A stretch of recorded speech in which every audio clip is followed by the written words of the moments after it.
इतिहास से रूबरू होने के इस क्रम में आज हम द्वापर युग के इस ऐतिहासिक मंदिर मठ पहुंच रहे हैं। ये मठ का रास्ता है जहां स्पष्ट रूप से लिखा है कि ये मठ एक पर्यटन स्थल है।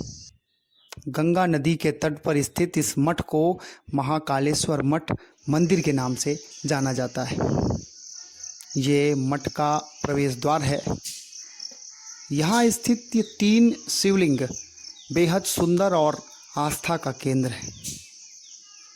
ये भारतीय इतिहास के सूरवीर आलाउदल के गुरु उमरावगिरी महाराज उर्फ नागा बाबा का मठ है। इस मठ के सबसे प्राचीन धरोहर, सबसे बड़ी धरोहर ये शिवलिंग है। ये मठ के प्रथम तल में स्थित है। इस शिवलिंग का निर्माण द्वापर युग में पांडुपुत्र युधिष्ठिर ने अपने हाथों से किया था। पांडुपुत्र युधिष्ठिर उन दिनों कौरवों द्वारा दिए गए अज्ञातवास में यहाँ आए थे। यह शिवलिंग देखने में खंडित लगता है। इसके पीछे एक बेहद रोमांचक ऐतिहासिक कथा है। इतिहासकार बताते हैं कि आताताई मुगल शासक औरंगजेब हिंदुओं के तीर्थ स्थलों को बर्बाद करने के उद्देश्य से यहाँ भी अपनी बड़ी सेना के साथ आया था। सेना ने इस मठ को पूरी तरह से घेर कर आक्रमण कर दिया था। तब सिद्ध संत उमरावगिरी महाराज उर्फ नागा बाबा ने अपने फरसे से इस शिवलिंग पर 3 प्रहार किए थे। कहा जाता है कि पहले प्रहार से दूध की धार निकलकर गंगा नदी में चली गई थी। दूसरे प्रहार से रक्त की धार निकली।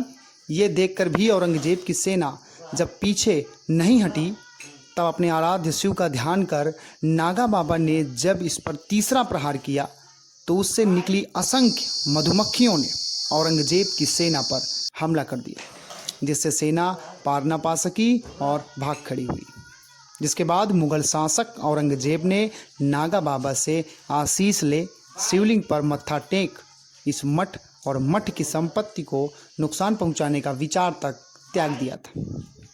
नागा बाबा के बारे में बताया जाता है कि सिद्ध पुरुष नागा बाबा इस जगह इन सीढ़ियों से उतरकर गंगा नदी के उस पार जाकर अपने नित्य कर्मों को पूरा करते थे और माँ गंगा उन्हें स्वयं स्थान देती थी, उनके लिए रास्ता बनाती थी। ये गुफा रूपी एक कमरा है जो पूर्ण काल में पहले एक गुफा ही थी, जहाँ नागा बाबा महाराज ध्यान करते थे। इस गुफा में नागा बाबा ध्यान करते थे।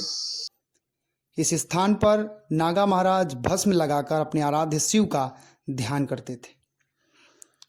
ये वो पलंग है जिस पर नागा महाराज आराम करते थे। सामान्यतः 4 पायों की तख्त ही देखने को मिलती थी, लेकिन इस तख्त में 6 हाथी दांत के पाए हैं। मठ के पुजारी व यहाँ के वासियों का कथन है कि सैकड़ों वर्षों से इस तख्त पर कभी कोई भी व्यक्ति नहीं बैठा है।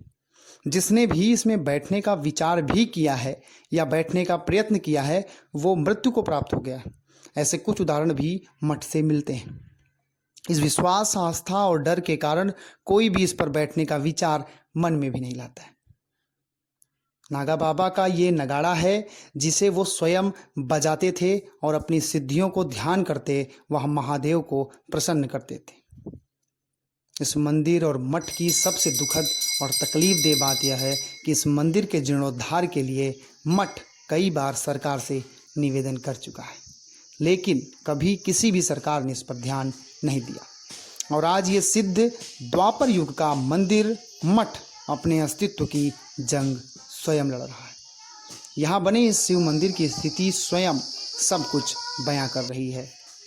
इन दिनों मंदिर के पुजारी चंदा इकट्ठा कर इस मंदिर को बनाने का, बचाने का प्रयास कर रहे हैं। यह पर्यटन स्थल उत्तर प्रदेश के कौशाम्बी जनपद के कणाधाम कस्बे में स्थित है। यहाँ आने के लिए हैदराबाद से प्रयागराज तक का सफ़र हवाई रास्ते या ट्रेन द्वारा पूरा किया जा सकता है। उसके बाद प्रयागराज से उत्तर प्रदेश राज्य सड़क परिवहन निगम की बसों से सैनी कस्बा पहुँचना होता है, जहाँ से मात्र 8 किलोमीटर की दूरी पर यह स्थान है, जहाँ पहुँचने के लिए टेम्पो, टैक्सी सहित तमाम साधन उपलब्ध हैं।